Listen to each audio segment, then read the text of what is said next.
New day, new story. Ang nakaraan.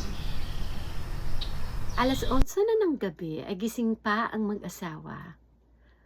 Grigor, di ba day off mo bukas? Oo, bakit Bella? Ano kaya kung bukas na lang tayo pupunta sa bukid? Pwede naman. Sa bukid na po ba tayo diretso pupunta? O dadaan pa tayo sa Santa Rosa? Diretso na tayo sa bukid. Nabanggit kasi ni Nanay Tikya na may bahay kubo na sila doon. Nahirapan kasi si Tatay Kukoy umuwi araw-araw sa Santa Rosa. Ganun ba? Kung nandito lang sana ang kapatid kong lalaki, di sana mahirapan mag-alaga ng mga hayop si Tatay Kukoy. Bella, asawa ko, matagal nang nawala si Tonyo. Please, huwag mo na siyang banggitin pa. Nagalit si Bella kay Grigor. Hindi nawawala ang kapatid ko. Malakas ang kutob ko na nandyan lang siya. Oh, nasaan ang kapatid mo? 5 taong gulang pa lang siya, nawala na. Ilang taon din siyang hinanap ng iyong magulang.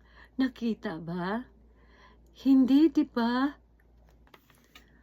Umiyak si Bella. Balang araw, makikita din namin si Tonyo. Bella, mas mabuti pa matulog na tayo. Maaga pa tayo gumising. At sana, huwag mong banggitin ang kapatid mo sa iyong tatay at nanay. Masasaktan lang sila. Oo, Grigor. Alas 4 na ng umaga. Gumising na ang mag-asawa at sila ay naghahanda ng kanilang pagkain. Ginising ni Grigor si Ana. Ana? Anak? Gising na. Kakain muna tayo bago maligo. Kailangan maaga tayo makaalis dito para hindi tayo maabutan ng sikat ng araw. Opo, Tatay Grigor. Excited na po ako.